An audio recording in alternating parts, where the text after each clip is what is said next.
Hello, everybody, all of our listeners. I am Ann Manson, music director of the Manitoba Chamber Orchestra, and we're delighted to have Kevin Lau with us today.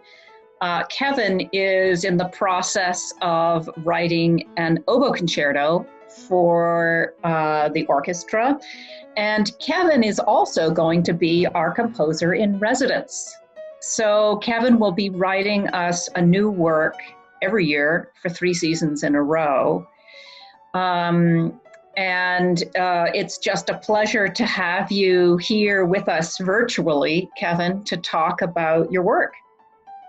Yes, it's a pleasure for me as well. And again, thank you for the amazing opportunities to do both the oboe concerto and to be part of this orchestra for the next 3 years. I'm really, really excited. Yeah, so are we. Very excited. And I thought it might be interesting for listeners and observers really, to get a sense of what an orchestral score looks like. What happens when music is in your head and you need to communicate that to musicians by putting it down on a piece of paper? There's 2 kinds of sketches that I like to do. There's kind of sketches which are I would say traditionally musical with kind of traditional notation and so forth. And as you see here, this is kind of like this is, if you remember the beginning of that piece, it's just kind of halting notes on the pitch E flat, and I really wanted a lot of that space.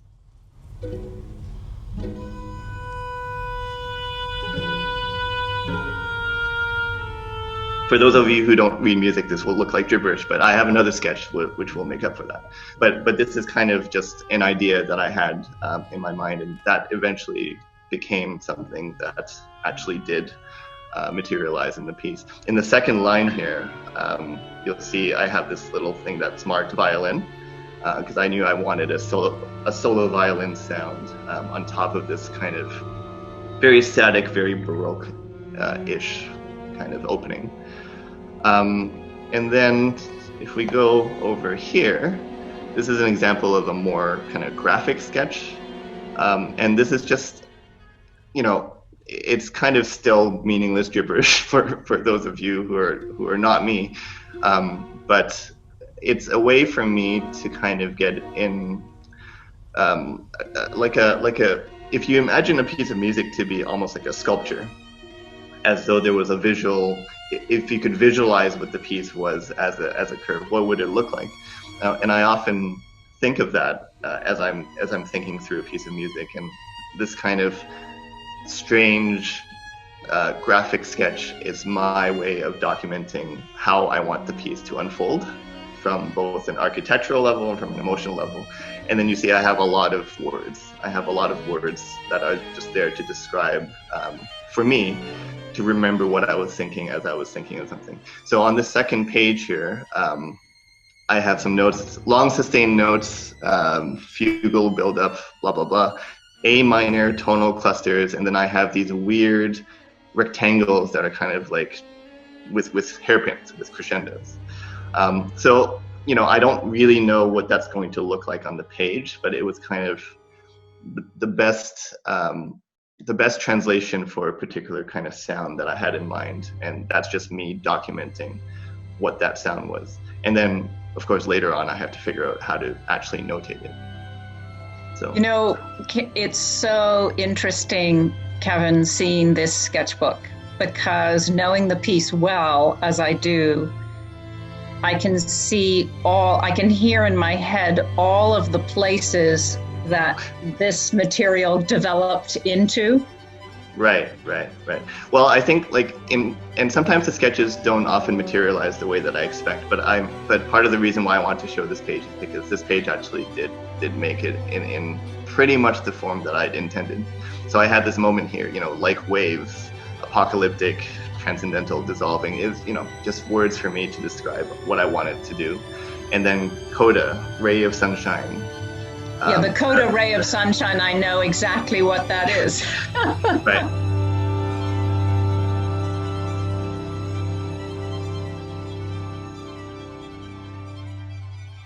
So tell me, why don't we just talk a little bit about how you became interested in music? What was your first experience of music, or what was it that made you think that you might want to become a composer?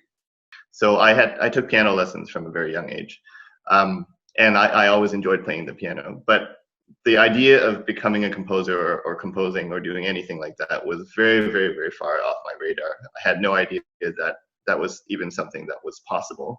I think I only got a little bit of a glimpse into that world from the movies, because I was always a huge movie buff, and I remember going to the theaters and seeing Jurassic Park in 1993 at the age of 13, and I remember thinking, oh my gosh, this music, whatever this is, it's classical because it's got the full orchestra and everything, but clearly designed for this contemporary context.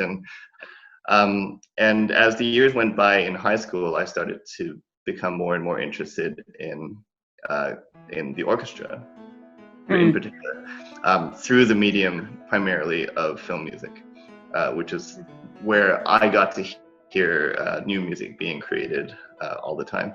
And then somewhere in my late teens, I was very, very much into creative writing as a high school student. I loved writing. I loved writing stories, and I had these sort of novels that were percolating in my imagination. And I wasn't very good, but I really enjoyed doing it. And I remember at the end of one long, multi-year project that I'd been working on, a big science fiction type thing, I remember thinking, you know what, I'm going to try to write some music and pretend that this has been made into a movie, and pretend that I was writing the soundtrack to it, just as a fun sort of thing. And that's actually how I got into it. I had no formal training in composition. I just loved making things up on the piano. And the more I started to do it, the more I realized that it was something that really spoke to me at some kind of deeper level. It was really fun, which I can't emphasize enough. It was just something I really enjoyed doing and loved doing. So I think that was it. I think that was kind of the start of everything.